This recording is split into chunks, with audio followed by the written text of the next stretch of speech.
Hoje eu vou te mostrar o ativo do mercado cripto que está te entregando oportunidades de multiplicar dinheiro e vou te mostrar quem que é o ativo que está construindo ilusão de que vai te entregar dinheiro nesse momento.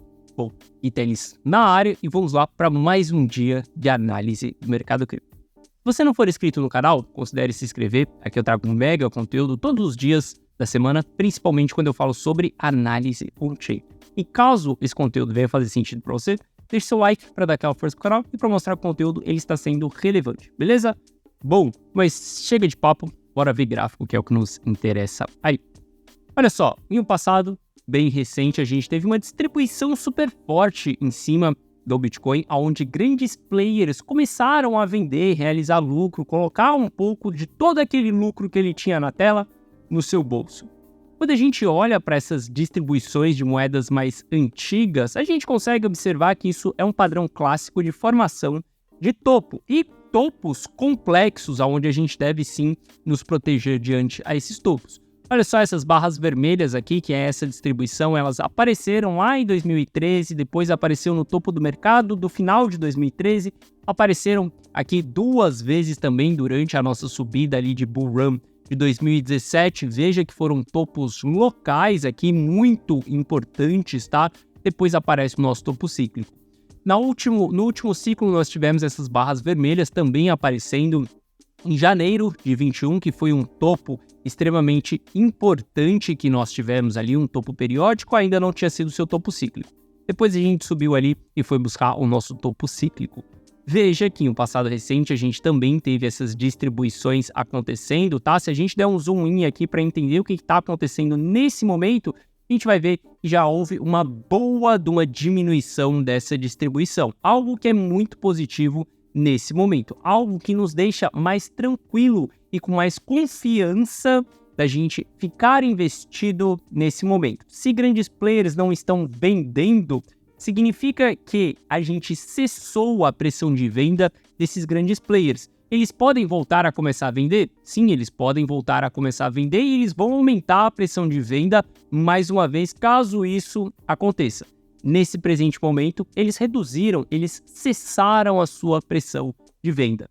E saiba que os maiores players, você pode chamar eles de investidor de longo prazo, você pode chamar eles de smart money, você pode chamar eles de baleias. Saiba que esses players mais maduros são pessoas que estão há muito tempo dentro do Bitcoin, já entenderam o seu ciclo, conseguem comprar fundo, conseguem vender topo. Eles não querem comprar no preço mais barato e vender no preço mais caro, algo que a sardinha ela quer muito, né? Pagar o preço mais barato e vender no preço mais caro.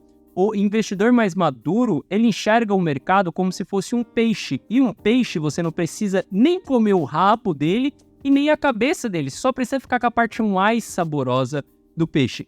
Isso significa que os caras acumulam durante períodos de baixa, ele constrói um custo médio onde não é o preço mais barato, por exemplo, e ele também faz as suas vendas, distribuições ao longo do tempo, onde também não vai ser o preço mais caro, vai ser uma zona.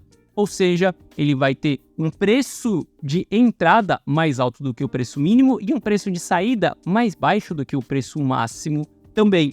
Isso é simplesmente ficar com a parte mais saborosa do peixe, beleza?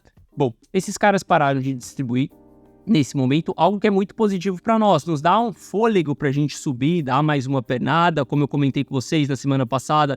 Eu vejo que nós vamos puxar uma pernada forte aí, quiçá, para os 90, para os 100 mil dólares. Vamos ver como que tudo isso vai acontecer nas próximas semanas, mas os dados estão começando a nos mostrar direcionamento para cima e não mais para baixo. Por quê, Gui? Exatamente pela redução da pressão de venda desses investidores. E quando a gente olha para indicadores clássicos como o Soper, por exemplo, a gente vê que saímos da divergência. Qual que é a divergência? É o Soper construindo topos e fundos aqui, ó, descendentes, e inclusive ele varando essa região neutra aqui, que é essa linha preta. Quando ele vara essa região, a gente está dentro de um sentimento mais negativo e os investidores de curto prazo, eles começam a realizar prejuízo, causando o famoso panic sell. A gente agulhou lá, voltou e a partir desse momento a gente está construindo topos ascendentes dentro do Soper. Enquanto a gente estiver acima dessa linha preta aqui e estiver mantendo uma consistência no Soper, a gente tem um bom sinal pela frente, sinal de movimentações de alta, beleza? É assim que eu estou olhando nesse momento.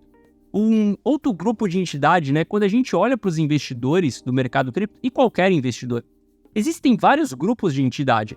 Existem os fundos de investimento, existem os big players, existem as baleias, existem os institucionais, existe o varejo, existem os amadores e existem simplesmente os novatos.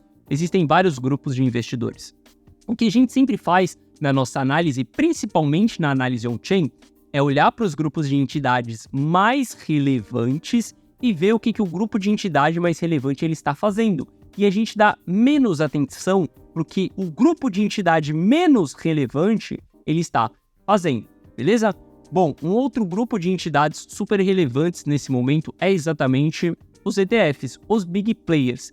E eu não sei se você sabe, mas os big players eles não compram ali diretamente na corretora. Não estou falando só dos ETFs. Estou falando de institucional também. Você acha que, por exemplo, Michael Saylor, ele vai lá dentro da Binance e ele compra no book de ofertas? Obviamente que não. Ele compra via OTC, que é por trás do balcão. Nesse gráfico aqui que eu postei na comunidade on-chain, dia 10 de maio, mostra exatamente como que é o volume de via OTC, quando esses players estão comprando. E a gente sabe que quando há um aumento exatamente desses players, isso é bastante gás que nós temos para o preço do ativo continuar subindo. Não vou abrir esse gráfico aqui com você, porque eu não posso abrir esse gráfico publicamente por conta de contrato que eu tenho com a Glassnode.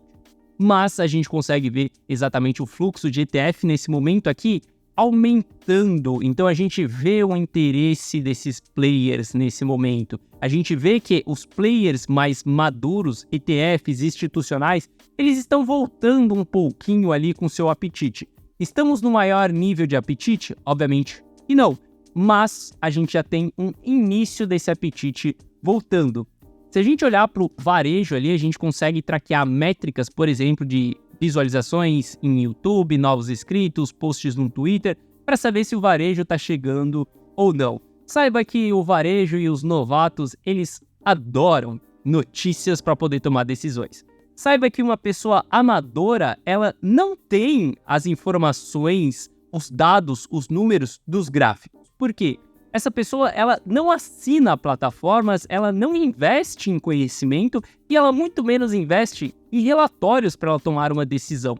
Como que ela toma uma decisão? Ela vai no YouTube, ela vê as informações de outra pessoa, ela vê notícias, ela lê jornal, ela lê blogs, por exemplo, que postam sobre cripto e ela simplesmente também vai no Twitter, ela começa a seguir pessoas que falam sobre cripto para que ela possa tomar uma decisão. Se esse é o seu caso, tá tudo bem, não tem problema nenhum em você iniciar uma trajetória de investimento dessa maneira. Mas, meu amigo, não ache que você vai passar 2, 4, 6 anos fazendo seus investimentos pelo aquilo que é publicado dentro do YouTube ou pelo aquilo que é publicado dentro de um blog. Obviamente que não.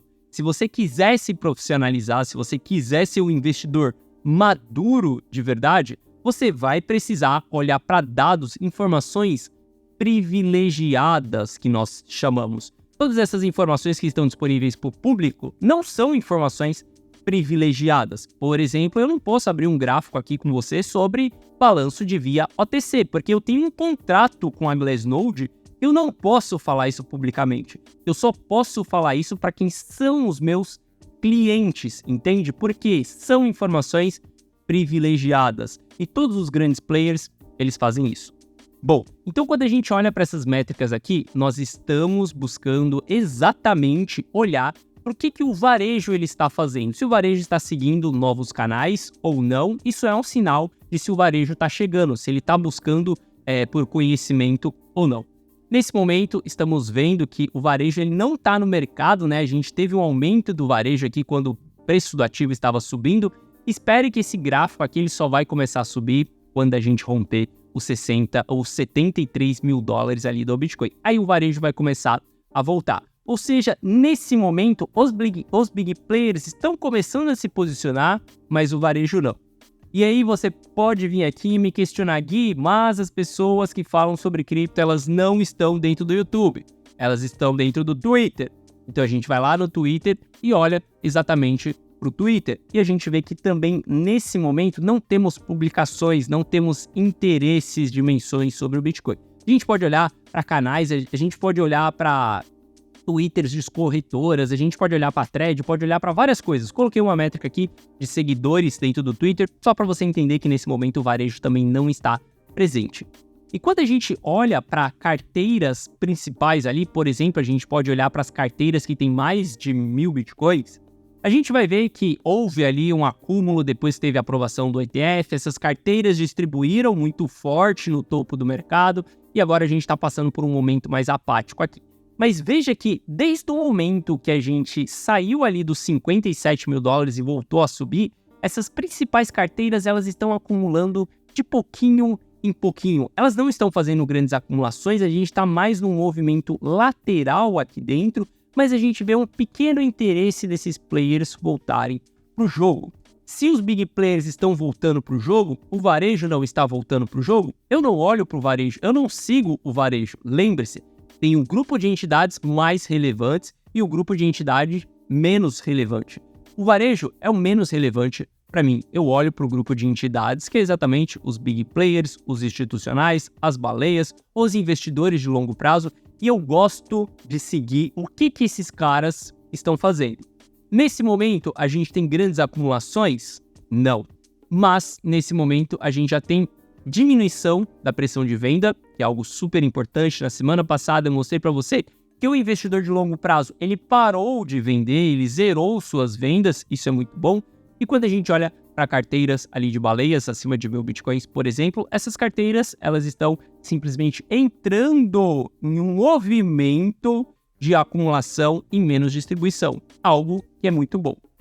E se você quiser seguir exatamente todas as minhas decisões, uma carteira que eu gerencio, que é uma carteira para o meu filho, onde tudo que você vai precisar fazer é dar um Ctrl+V nas estratégias que eu estou fazendo, olha só, eu pego as informações privilegiadas, eu filtro as informações privilegiadas e eu tomo uma decisão. Você pode só copiar e colar essa minha decisão. Simples, fácil e prático. Tudo que você precisa fazer é entrar para dentro da carteira Rumo ao Milhão. Se você quiser entrar, o link está na descrição, beleza? Bom, quando a gente olha exatamente ali para o ativo que está muito bom, nos entregando oportunidade, é exatamente o Bitcoin, porque a gente vê um pequeno interesse desses caras, a gente vê que a diminuição da pressão de vendas aconteceu, e quando a gente olha para o ativo que não está nos entregando oportunidade e está entregando muita ilusão para o varejo, é exatamente o Ether, galera. Olha só, se a gente analisar o Ether, a gente tem essa linha laranja aqui, ó, que é exatamente uma resistência super importante. Veja que a partir do momento que a gente teve o rompimento dessa resistência muito importante aqui, e nós fizemos um pullback, uma confirmação desse rompimento, a gente está vendo uma desvalorização do Ether perante ao Bitcoin. Esse gráfico é o Ether / Bitcoin. Aqui nós estamos vendo quantos Ethers um Bitcoin ele consegue comprar. E veja que desde o momento que um Bitcoin conseguia comprar exatamente 19 Ethers e a gente teve esse rompimento, ele está literalmente entregando grandes tendências de alta ali. Se a gente puxar isso para um gráfico semanal, olha só o que está acontecendo. Nós estamos indo embora dentro de um gráfico semanal. E aí o varejo, por exemplo, ele fica esperando nesse momento que Ether comece a entregar grandes retornos, porque o varejo ele gosta de se apaixonar por um ativo. As pessoas novatas, menos experientes, elas não estão nem aí para o que é benchmark. Elas não estão nem aí para a performance da carteira perante ao ativo que tem menos risco diante daquele contexto. No nosso contexto é exatamente o Bitcoin. Muitas pessoas nem sabem o que é um benchmark. Bom, mas big players, eles estão sim preocupados com benchmark. Pensa que um big player, ele quer exatamente multiplicar o dinheiro dele. Ele não quer se apaixonar por nenhum altcoin. Ele não quer se apaixonar por nenhum ativo, porque no final das contas ele quer multiplicar o patrimônio dele. E quando a gente olha nesse momento Ether se desvalorizando perante ao Bitcoin, significa que a gente não precisa tomar o risco do Ether se Bitcoin está valorizando mais do que Ether. Para que você vai correr o risco da SEC liberar algum anúncio, por exemplo, de Ether, que ele é exatamente uma security? Para que você vai correr o risco de se vai ter uma aprovação ou não do ETF de Ether, sendo que nesse momento ele está se desvalorizando perante ao Bitcoin? Quando a gente olha para os dados, quando a gente olha para os gráficos, estamos vendo isso, que a partir do momento que tivemos esse rompimento, hoje um Bitcoin ele já compra 21 Ethers, sendo que no rompimento ele comprava 19 Ethers. Se houve o rompimento dessa região aqui em um gráfico semanal, vamos ficar mais posicionados em Bitcoin e não em Ether nesse momento. E quando as coisas se mostrarem o contrário, a gente volta a nossa tese para Ether, por exemplo. Enquanto elas não se mostrarem o contrário, não tem por que a gente ficar exposto nesse ativo. Olha só, se a gente avaliar aqui o gráfico, por exemplo, de Ether em dólar, a gente vai ver que o ativo dia após dia, ele está o quê? Se desvalorizando. Olha só como que Ether ele está muito próximo da mínima dele, de todas essas quedas que nós tivemos. Ele está muito próximo dessa região, diferente do Bitcoin. Quando a gente olha Bitcoin, ele não está próximo da mínima dele, que foi exatamente essa região aqui embaixo. Ele já está na metade de toda essa retração que nós tivemos. Isso daqui é um sinal de que o ativo ele está muito mais forte do que o Ether, por exemplo. Se você quer ser um investidor mais maduro, se você realmente quer viver dos seus investimentos, se você quer ter liberdade financeira, meu amigo, não ache que você vai traçar uma linha no gráfico, não ache que você vai escolher 3, 4 ativos e vai simplesmente holdar aquilo para toda a vida. Se você realmente quer ter liberdade financeira, você vai precisar construir uma estratégia mais sólida, que sobreviva ao longo do tempo. Você vai ter que fazer um gerenciamento de uma carteira, você vai ter que entender o que é um benchmark, você vai ter que sair daqui de dentro do YouTube para que você consiga ter acesso a informações mais privilegiadas, informações que elas são proibidas de irem ao público. E é proibido porque, por exemplo, eu quero? Não. É proibido porque a empresa que eu contrato essas informações, por exemplo, ela me proíbe de colocar isso ao público, para que a informação ela ainda continue sendo privilegiada, entende? Esse jogo, se você quer ser um investidor mais maduro, você vai precisar investir mais no seu conhecimento, em vez de só ficar no almoço grátis, beleza? Bom, lembrando, se você quiser copiar uma das minhas carteiras, link na descrição da carteira Rumo ao Milhão. Essa foi a nossa análise de hoje, espero que você tenha gostado. Se você gostou, deixe seu like. Se você não é inscrito no canal, considere se inscrever. Um forte abraço e amanhã estamos de volta aqui no canal com mais análise do mercado cripto para você. Lhe desejo uma ótima semana e eu te vejo de volta amanhã. Valeu!